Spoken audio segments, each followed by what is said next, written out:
ಎಲ್ಲರಿಗೂ ನಮಸ್ಕಾರ. Welcome back to my channel Kanvitha kitchen friends ಇವತ್ತಿನ ದಿನ ನಾನು ಸಿಹಿ ಕುಂಬಳಕಾಯಿ ಪಲ್ಯನ ಹೆಂಗೆ ಮಾಡೋದು ಅಂತ ಹೇಳ್ಕೊಡ್ತೀನಿ. ಇದು ಪಕ್ಕಾ ನಾಟಿ ಸ್ಟೈಲು ಮತ್ತು ಹಳ್ಳಿ ಸ್ಟೈಲು. ಒಂದೇ ಒಂದು ಹನಿ ನೀರು ಹಾಕದೆ ಯಾವ ರೀತಿ ಕುಂಬಳಕಾಯಿ ಪಲ್ಯನ ಮಾಡ್ಕೋಬೋದು, ಬೇಯಿಸ್ಕೊಳ್ದೆ ಯಾವ ರೀತಿ ಮಾಡ್ಕೋಬೋದು ಅಂತ ತೋರಿಸ್ತೀನಿ. ನೋಡಿ, ಇಲ್ಲಿ ಮೊದಲನೇದಾಗಿ ನಾನು ಅಗಲವಾದ ಪಾತ್ರೆ ತಗೊಂಡು ಅದಕ್ಕೆ ಎಣ್ಣೆ, ಸಾಸಿವೆ, ಕಡಲೆಬೇಳೆನ ಹಾಕ್ಕೊಂಡು ಚೆನ್ನಾಗಿ ಫ್ರೈ ಮಾಡ್ಕೊತೀನಿ. ಕಡಲೆಬೇಳೆ ಚೆನ್ನಾಗಿ ಫ್ರೈ ಮಾಡಬೇಕು ಫ್ರೆಂಡ್ಸ್. ನಿಮಗೆ ಕಡಲೆಬೇಳೆ ಬೆಂದು ಮೆತ್ತಗಾಗಬಾರ್ದು ಅಂದರೆ ಏನು ಕಡಲೆಬೇಳೆನ ರೋಸ್ಟ್ ಮಾಡ್ಕೊಂಡಿರ್ತೀರಲ್ಲ ಅದನ್ನು ತೆಗ್ದಿಟ್ಕೊಬಿಡಿ. ನಾನು ಇದಕ್ಕೆ ಹಾಕ್ಕೊತಿದ್ದೀನಿ. ಇಲ್ಲಿ ಬೆಳ್ಳುಳ್ಳಿ ಹಾಕ್ಕೊಂಡಿದ್ದೀನಿ, ಒಂದು 5-6 ಇಷ್ಟು ಬೆಳ್ಳುಳ್ಳಿ ಹಾಕ್ಕೊಂಡಿದ್ದೀನಿ. ನೆಕ್ಸ್ಟು ನಾನಿಲ್ಲಿ ನೋಡ್ತಾ ಇರ್ಬೋದು ಏನೇನು ಪಲ್ಯಕ್ಕೆ ಬೇಕೋ ಅದನ್ನ ಕಟ್ ಮಾಡಿ ಇಲ್ಲಿ ಇಟ್ಕೊಂಡಿದ್ದೀನಿ. ಈಗ ಗೋಲ್ಡನ್ ಬ್ರೌನ್ಗೆ ಕಡಲೆಬೇಳೆ ಚೆನ್ನಾಗಿ ಫ್ರೈ ಆದಮೇಲೆ ಮೆಣಸಿನ್ಕಾಯಿ ಹಾಕ್ಕೊಂಡಿದ್ದೀನಿ. ನಾನಿಲ್ಲಿ ಜಾಸ್ತಿ ಮೆಣಸಿನ್ಕಾಯಿ ಹಾಕ್ಕೊಂಡಿದ್ದೀನಿ ಫ್ರೆಂಡ್ಸ್, ಯಾಕಂದರೆ ಇದು ಸಿಹಿ ಸೋರೆಕಾಯಿ ಆಗಿರೋದ್ರಿಂದ ಇದು ಖಾರ ಜಾಸ್ತಿ ಇದಕ್ಕೆ ಹಾಕಿದ್ರೆ ನಾವು ಚೆನ್ನಾಗಿ ಬರುತ್ತೆ. ಹಾಗಾಗಿ ಮೆಣಸಿನ್ಕಾಯಿನ ಉದ್ದುದ್ದ ಕಟ್ ಮಾಡಿ ಇಟ್ಕೊಂಡು ಸ್ವಲ್ಪ ಫ್ರೈ ಮಾಡ್ಕೊತೀನಿ. ಜಾಸ್ತಿ ಏನು ಫ್ರೈ ಮಾಡಿಬಿಡಿ. ತಕ್ಷಣವೇ ನಾನು ಇಲ್ಲಿ ಕರಿಬೇವಿನ ಸೊಪ್ಪನ್ನ ಹಾಕ್ಕೊತಿದ್ದೀನಿ. ಫಸ್ಟು ಕರಿಬೇವಿನ ಸೊಪ್ಪನ್ನ ಹಾಕ್ಕೊಂಡ್ರೆ ಎಣ್ಣೆಯಲ್ಲಿ ಜಾಸ್ತಿ ಫ್ರೈ ಆಗಿಬಿಡುತ್ತೆ ಅಂತ ನಾನು ಮೆಣಸಿನ್ಕಾಯಿ ಹಾಕಾದ್ಮೇಲೆ ಹಾಕ್ತಾಯಿದ್ದೀನಿ. ನೋಡ್ತಾ ಇರ್ಬೋದು, ಇದು ಚೆನ್ನಾಗಿ ಫ್ರೈ ಆದಮೇಲೆ ನಾವು ನೆಕ್ಸ್ಟ್ ಇಂಗ್ರೀಡಿಯೆಂಟ್ಸ್ನ ಆ್ಯಡ್ ಮಾಡಬೇಕಾಗುತ್ತೆ. ಇಲ್ಲಿ ನಾನು ನೆಕ್ಸ್ಟು ಈರುಳ್ಳಿನ ಕಟ್ ಮಾಡಿ ಇಟ್ಕೊಂಡಿದ್ದೆ ಉದ್ದುದ್ದಕ್ಕೆ, ಅದನ್ನು ಹಾಕ್ಕೊತಿದ್ದೀನಿ. ನೋಡ್ತಾ ಇರ್ಬೋದು, ಈರುಳ್ಳಿ ಜಾಸ್ತಿ ಬೇಯೋದು ಬೇಡ, ಯಾಕಂದರೆ ಈರುಳ್ಳಿ ಜೊತೆ ಸಿಹಿ ಕುಂಬಳನೂ ಬೇಯೋದ್ರಿಂದ ಇದನ್ನು ಜಾಸ್ತಿ ಫ್ರೈ ಆಗೋದು ಬೇಡ.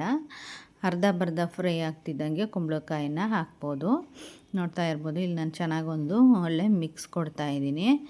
ನೋಡಿ ಫ್ರೆಂಡ್ಸ್, ಸಾಕು, ಇಷ್ಟು ಜಾಸ್ತಿ ಬೇಯೋದು ಬೇಡ. ನಾನು ಸಿಮ್ಮಲ್ಲಿ ಇಟ್ಕೊಂಡೇ ಮಾಡ್ಕೊತಿದ್ದೀನಿ. ನೀವು ಕೂಡ ಇದನ್ನು ಸಿಮ್ಮಲ್ಲಿ ಇಟ್ಕೊಂಡೇ ಮಾಡ್ಕೊಳ್ಳಿ. ಇಲ್ಲಿ ಸಣ್ಣದಾಗಿ ಹೆಚ್ಚಿರ್ತಕ್ಕಂಥ ಸಿಹಿ ಕುಂಬಳಕಾಯಿನ ನಾನು ಈಗ ಆ್ಯಡ್ ಮಾಡ್ಕೊತಿದ್ದೀನಿ. ಆ್ಯಡ್ ಮಾಡ್ಕೊಂಡಾದ್ಮೇಲೆ ಚೆನ್ನಾಗಿ ಬೇಯಿಸ್ಕೋಬೇಕಾಗುತ್ತೆ. ಇದು ಒಂದು 5-10 ನಿಮಿಷ ಚೆನ್ನಾಗಿ ಬೇಯಿಸ್ಕೋಬೇಕು ಫ್ರೆಂಡ್ಸ್. ಮುಚ್ಚಳ ಮುಚ್ಚಿಟ್ಟು ಬೇಯಿಸ್ಕೊಳ್ಳಿ. ಸ್ಟಾರ್ಟಿಂಗ್ ಚೆನ್ನಾಗಿ ಎಲ್ಲ ಖಾರ, ಉಪ್ಪು ಎಲ್ಲ ಹಿಡಿಯೋ ಥರ ನೀಟಾಗಿ ಕಲಿಸ್ಕೊಳ್ಳಿ. ಆಮೇಲೆ ಮುಚ್ಚಳ ಮುಚ್ಚಿಟ್ಟು ಸಿಮ್ಮಲ್ಲಿ ಇಟ್ಕೊಂಡು ಬೇಯಿಸಿದ್ರೆ ಕುಂಬಳಕಾಯಿ ಏನಿದೆ ಅದು ತುಂಬ ಚೆನ್ನಾಗಿ ಫ್ರೈ ಆಗುತ್ತೆ. ನೋಡ್ತಾ ಇರ್ಬೋದು, ನಾನು ಉಪ್ಪನ್ನ ಆ್ಯಡ್ ಮಾಡ್ಕೊತಿದ್ದೀನಿ. ರುಚಿಗೆ ಎಷ್ಟು ಬೇಕಷ್ಟು ಉಪ್ಪು ಆ್ಯಡ್ ಮಾಡ್ಕೊಳ್ಳಿ. ಇಲ್ಲಿ ಅರಿಶಿನ ಪುಡಿ ಆಪ್ಷನಲ್ಲು. ನಾನು ಪಲ್ಯ ಚೆನ್ನಾಗಿ ಕಲರ್ಫುಲ್ಲಾಗಿ ಕಾಣಲಿ ಅಂತ ಹಾಕ್ತಿದ್ದೀನಿ. ನೀವು ಬೇಡ ಅಂದರೆ ಸ್ಕಿಪ್ ಮಾಡಿ ಫ್ರೆಂಡ್ಸ್. ಇದನ್ನು ಚೆನ್ನಾಗಿ ಈಗ ನಾವು ಫ್ರೈ ಮಾಡಬೇಕು. ನಾನು ಹಾಗೆ ಪಕ್ಕದಲ್ಲಿ ರೊಟ್ಟಿ ತೊಟ್ಕೊತಿದ್ದೀನಿ.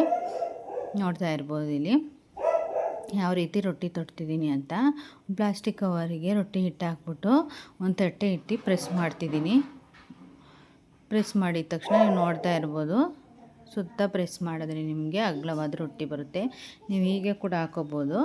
ಇಲ್ಲಪ್ಪ ನನಗೆ ತುಂಬ ತೆಳುವಾಗಬೇಕು ಅಂದರೆ ಇನ್ನೊಂದು ಸಲ ನೀವು ತೊಟ್ಕೊಳ್ಳಿ. ಸೊ ಈ ರೀತಿ ಅಗಲವಾಗಿ ತೊಟ್ಟಿದಾಗ ನಿಮಗೆ ತೆಳುವಾಗಿರುತ್ತೆ, ತಿನ್ನೋಕ್ಕೂ ಕೂಡ ಚೆನ್ನಾಗಿರುತ್ತೆ, ಬೇಯಿಸೋಕ್ಕೂ ಕೂಡ ಚೆನ್ನಾಗಿರುತ್ತೆ ಫ್ರೆಂಡ್ಸ್. ನೋಡ್ತಾ ಇರ್ಬೋದು, ಚೆನ್ನಾಗಿ ರೊಟ್ಟಿನ ತೊಟ್ಕೊಳ್ಳಿ. ಸೈಡಲ್ಲಿ ಏನು ಅಂದರೆ ಸ್ಪೇಸ್ ಬಿಟ್ಕೊಳ್ಳುತ್ತೋ ಅದನ್ನು ಕೈಯಿಂದ ಈ ಥರ ಒತ್ತಿ ಪ್ರೆಸ್ ಮಾಡಿಬಿಟ್ಟು ತೊಟ್ಕೊಂಡ್ರೆ ಇದು ನೀಟಾಗಿ ಆಗುತ್ತೆ. ಆಮೇಲೆ ಸುತ್ತನೂ ಚೆನ್ನಾಗಿ ಬೇಯುತ್ತೆ. ನೋಡ್ತಾ ಇರ್ಬೋದು, ರೊಟ್ಟಿ ಹಿಟ್ಟನ್ನು ಪಕ್ಕದಲ್ಲೇ ಕಲಸು ಕೂಡ ಇಟ್ಕೊಂಡಿದ್ದೀನಿ. ನೋಡಿ, ಈಗ ಒಂದು ಸ್ವಲ್ಪ ಬೆಂದಿದೆ, ಇನ್ನೂ ಬೇಯಬೇಕು ಫ್ರೆಂಡ್ಸ್. ಇನ್ನೊಂದು 5-6 ನಿಮಿಷ ಬೆಂದರೆ ಚೆನ್ನಾಗಾಗುತ್ತೆ. ನೀವು ಇದಕ್ಕೆ ಯಾವುದೇ ರೀತಿ ನೀರನ್ನ ಯೂಸ್ ಮಾಡಬೇಡಿ, ಅಷ್ಟೇ ಸಾಕು. ಈಗ ನಾನು ಮುಚ್ಚಿಟ್ಟಿದ್ದೆ, ನೋಡ್ತಾ ಇರ್ಬೋದು ಯಾವ ರೀತಿ ಬೆಂದಿದೆ ಅಂತ. ಸಖತ್ತಾಗಿ ಬೆಂದಿತ್ತು. ನೀವು ನೀರಲ್ಲಿ ಬೇಯಿಸ್ಕೊಂಡ್ರೂ ಇಷ್ಟು ಸಖತ್ತಾಗಿ ಆಗೋಲ್ಲ, ಅಷ್ಟು ಚೆನ್ನಾಗಾಗಿತ್ತು ಪಲ್ಯ. ಈಗ ನಾನು ನೆಕ್ಸ್ಟು ಕೊತ್ತಂಬರಿ ಸೊಪ್ಪನ್ನು ಆ್ಯಡ್ ಮಾಡ್ಕೊತಿದ್ದೀನಿ. ಕೊತ್ತಂಬರಿ ಸೊಪ್ಪನ್ನು ಲಾಸ್ಟಿಗೆ ಹಾಕ್ಕೊಳ್ಳಿ ಫ್ರೆಂಡ್ಸ್, ಅಂದರೆ ಎಲ್ಲ ಸೋರೆಕಾಯಿ ಎಲ್ಲ ಬೆಂದಾದಮೇಲೆ ಹಾಕ್ಕೊಳ್ಳಿ. ಅದಕ್ಕೆ ಕರ್ಬೇವಿನ ಸೊಪ್ಪು ಮತ್ತು ಕಾಯಿ ತುರಿನ ಹಾಕ್ಕೊಳ್ಳಿ. ನಾನಿಲ್ಲಿ ಸ್ವಲ್ಪ ಕಾಯಿ ತುರಿ ಜಾಸ್ತಿನೇ ಹಾಕ್ಕೊಂಡಿದ್ದೀನಿ. ನಿಮಗೆ ಕಾಯಿ ತುರಿ ಕಮ್ಮಿ ಬೇಕು ಅಂದರೆ ಕಾಯಿ ತುರಿ ಕಮ್ಮಿ ಹಾಕ್ಕೊಳ್ಳಿ. ಈ ರೀತಿ ಎಲ್ಲ ಆದಮೇಲೆ ನೋಡ್ತಾ ಇರ್ಬೋದು ಪಲ್ಯ ಎಷ್ಟು ಸಖತ್ತಾಗಿ ಆಗಿದೆ ಅಂತ. ಖಾರವಾಗಿ ಈ ಚಳಿಗೆ ತುಂಬ ಚೆನ್ನಾಗಿರುತ್ತೆ. ನಾನಿಲ್ಲಿ ಹೊರಗಡೆ ರೊಟ್ಟಿ ಮಾಡ್ಕೊತಿದ್ದೀನಿ ಫ್ರೆಂಡ್ಸ್. ಇದು ಸಿಟಿ ಆಗಿದ್ರೂ ನಾವು ಹೊರಗಡೆನೇ ರೊಟ್ಟಿ ಮಾಡ್ಕೊತೀವಿ, ಅಂದರೆ ಟೇಸ್ಟ್ ಚೆನ್ನಾಗಿ ಬರುತ್ತೆ ಅನ್ನೋ ಒಂದು ಕಾರಣಕ್ಕೆ. ಸೊ ಒಂದು ಸಲ ನಿಮಗೆ ತೋರಿಸ್ತೀನಿ. ಮೊದಲನೇದಾಗಿ ಸ್ವಲ್ಪ ಹೆಂಚಿಗೆ ಎಣ್ಣೆ ಹಾಕ್ಕೊಳ್ಳಿ. ನೆಕ್ಸ್ಟು ರೊಟ್ಟಿನ ಹಾಕ್ಬಿಡಿ. ರೊಟ್ಟಿ ಚೆನ್ನಾಗಿ ಬೆಂದಮೇಲೆ ತಿರುಗಿಸಿ ಹಾಕ್ಕೊಬೇಕು. ನೋಡ್ತಾ ಇರ್ಬೋದು ಯಾವ ರೀತಿ ಉರಿತಿದೆ ಅಂತ. ಜಾಸ್ತಿನೂ ಉರಿತಿಲ್ಲ, ತುಂಬ ಕಮ್ಮಿನೂ ಉರಿತಿಲ್ಲ. ಈ ರೀತಿ ಹುರಿದ್ರೆ ನಿಮಗೆ ರೊಟ್ಟಿ ಫುಲ್ ಸೈಡ್ ಚೆನ್ನಾಗಿ ಬೇಯುತ್ತೆ. ನೋಡ್ತಾ ಇರ್ಬೋದು ಯಾವ ರೀತಿ ಬ್ರೌನ್ ಥರ ಆಗಿದೆ ಅಂತ. ಜಾಸ್ತಿ ಸೀಸ್ಕೊಳಕ್ಕೆ ಹೋಗ್ಬಿಡಿ. ರೊಟ್ಟಿ ಚೆನ್ನಾಗಿ ಬರಲ್ಲ ಫ್ರೆಂಡ್ಸ್. ನೋಡಿ, ಥ್ಯಾಂಕ್ ಯು.